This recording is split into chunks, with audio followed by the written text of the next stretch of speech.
So I think it's fair to say that we all have an opinion on what happened to Summer.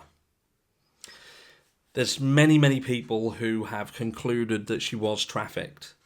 They are ferociously supportive of that narrative. And look, that's because we have evidence of that potential. We have the for sale barrel. We have Summer dancing around that barrel. And we later see that barrel has been painted over. And that's, well, we've got Chris McDonough around that area looking. And you think to yourself, if there was nothing nefarious about it, if it hadn't have been considered, even if Summer hadn't been trafficked, but they had been thinking about it, it would have been enough to that guilty element. And they would have had reason to paint over it. But certainly if there was nothing thought about, then in my eyes, and obviously in other people's eyes, why would you have painted over it? Why would you have painted initially just over the for sale and then later on painted over that again? So that's why a lot of people have concluded that. We've also got a lot of people who have settled on the narrative that something happened at Warriors Park or wherever it was that Summer actually went swimming, and we have that little video of Summer in the car. The issue with that picture, and look, I've got the original, which is a non-edited version of that video that someone kindly sent me. But the issue is that this video has been played with so much. It's been played with, it's been pulled about, it's been slowed down, people have added filters to it. And it's very easy to make a video look nefarious when it's not. And I'm not saying it's not, because again, this is just speculation. But what I do know is about videography, and I know that when you start to play with things, it can impact that picture somewhat. I know that that picture was of a very low resolution initially, so there would have been artifacting, there would have been issues with the footage. If they've been slowed down, if they've been tweaked and stabilised, you can see lines and kind of really strange things happening with photos. So it's very hard to look at that and think, right, this is what we're seeing. We're seeing signs of palamortus within the video, we're seeing blood, we're seeing, bruising around the nail beds and the air. And look, in certain versions of that video, it does indeed look that way. And again, that's why people have settled on that. And that video does still bug me. It does still bug me. But from a court and from a legal perspective and from a case, we've got professionals who have looked at that photograph and they have said that they can't see any issue with it, and that's when you would then get reasonable doubt. Reasonable doubt would be that a professional has looked at that photograph and they have deemed that there isn't an issue. But look, this is when we look at Summer wandering off.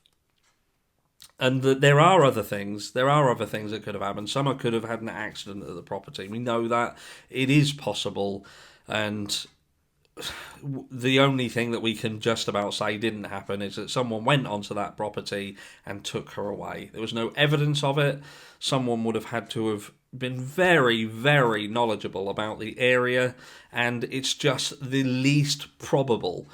The downside is again, you've got reasonable doubt, and this is why. So look, what do we know? We know very early on the parents were pushing the abduction narrative. They wanted everybody to think Summer was abducted.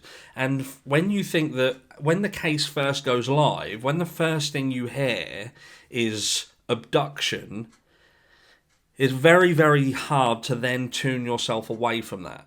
And there will be a lot of supporters out there who will still be thinking that Summer was abducted, because they automatically go to abduction when they think of Summer Wells. Summer Wells was abducted. But in reality, Summer Wells was reported missing at around 6:30 p.m. But we don't know how she went missing. We don't know any more than that. And that is the reality of it. We just know that she was reported missing at 6:30 p.m. or around that sort of time. But have we been duped? And what I mean by that is, have we been duped because there is so much nefarious activity around this place?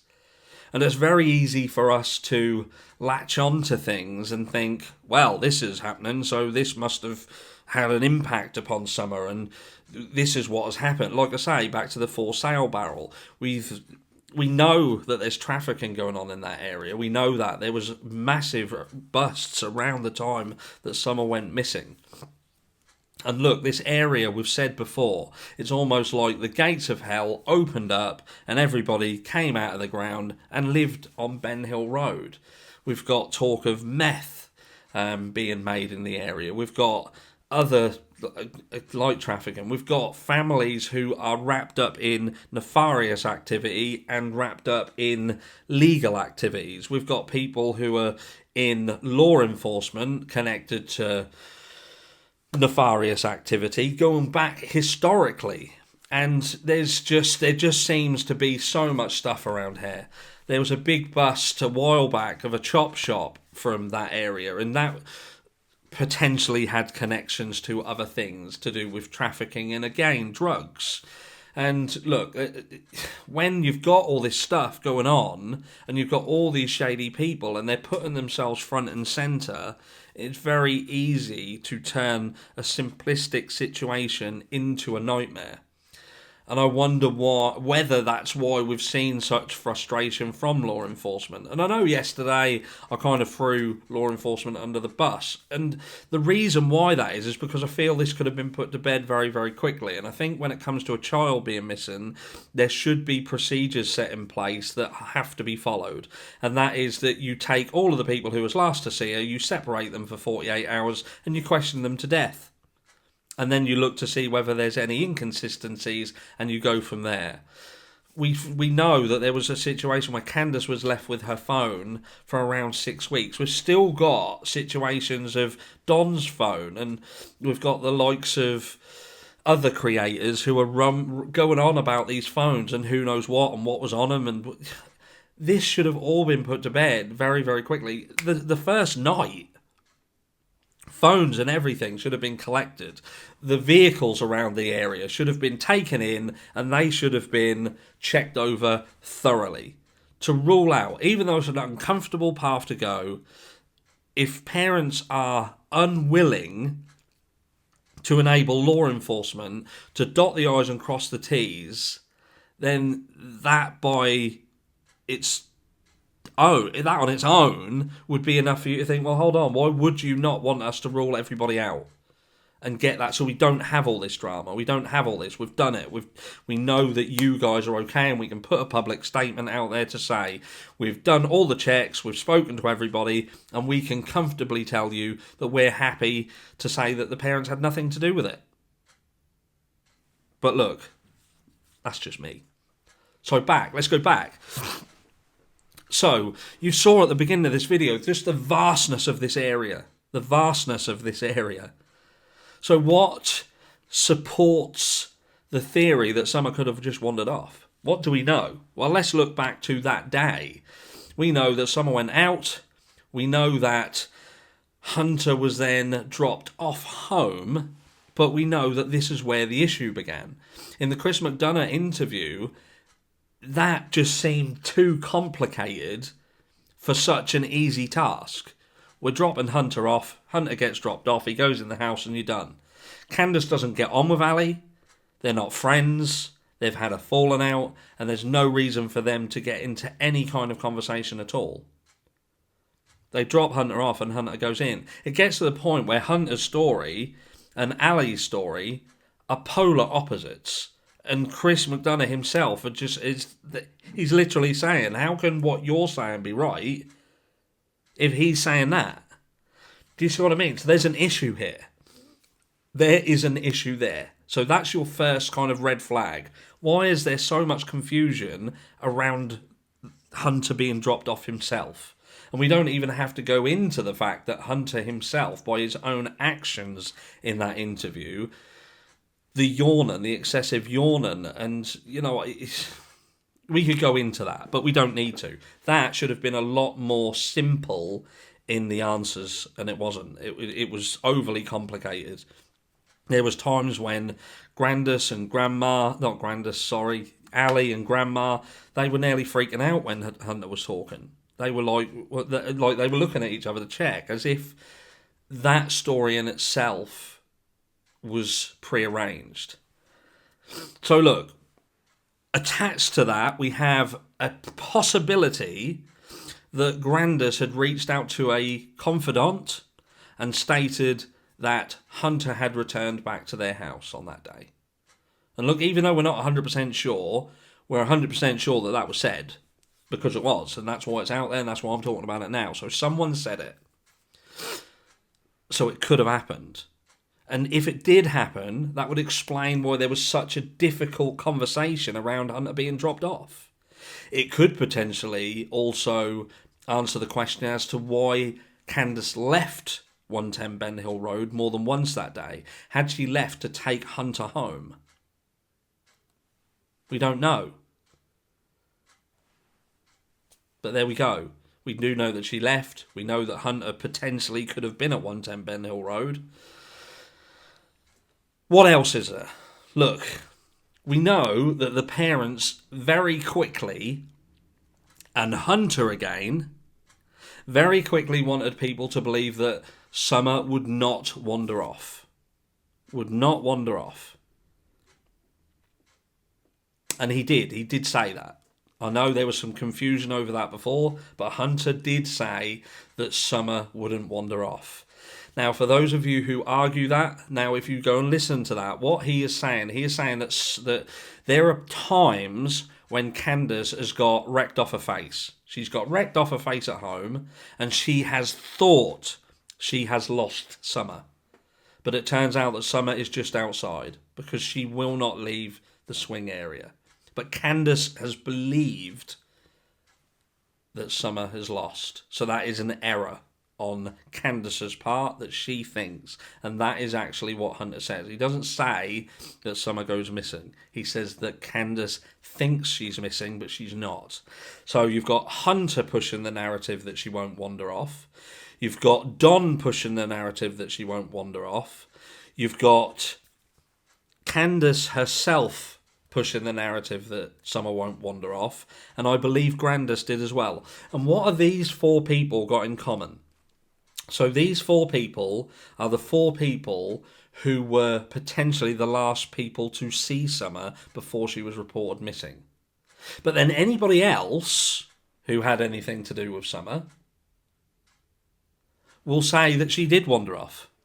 She was seen by the road. So what was it?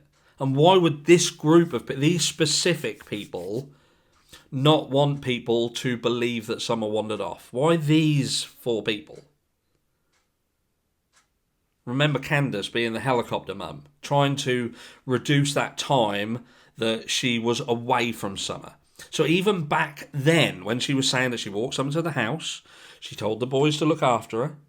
She came away, not for very long. She said 2 minutes, could have been 5, but she specifically made it look like I don't leave her on her own for that long. So she is guarding time. She is guarding the amount of time that she spends away from Summer to make that clear. Look, I do not detach myself from Summer for long enough for me to be at blame of anything. Are you with me? What else do we know? We know that you've got Don stating that Summer's downfall was the fact that she loved going outside. They were his words. His words. So if you pair that, his words, with an abduction, how does that work? Because they're saying that someone must have come onto the property. What, she can't even go in a garden, Don? She should just stay in the house? You know, what? That just doesn't work. He specifically said that Summer's downfall was her love for the outdoors. And we just know that Don's just a horrible person. We know that the way he sees Summer is not the way that a normal father would see their 5-year-old daughter. He saw her older. He aged her. and he made it look like she was responsible for what happened to her. It was almost like passing the blame. It's her fault. Touched on this a couple of days ago. But there is a lot of things that point towards Summer wandering off. We have this period of time that cannot be accounted for.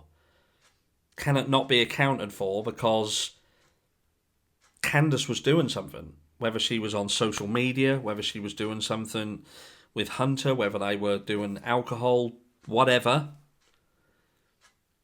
You know, Candace rung people that day. People from the church, remember? I want to mention their names because people get a little bit crazy when I start going on about it. But maybe she rang them because she wondered whether they'd found him, whether Summer had gone and found the person who she felt the most close to when she's not being watched. Remember who that might be? Without me saying it. Robin. And look, I just think that we can't rule this out, because one thing I do know, and we cannot avoid, is this fact. At the moment, law enforcement have done nothing. They have pushed the narrative that they think she wandered off. We're saying the boys also, remember, that they had said that they'd seen Summer wander off. One of the boys had turned around and said, "It's not my fault. It's not my fault, Dad." Did he simply mean that it's not his fault that he didn't go out with Summer? He didn't want to play with Summer. So he told Summer to bugger off outside, go play on your own, and felt guilty. But it's not my fault, Dad. I just didn't want to play with her. I don't know where you guys are.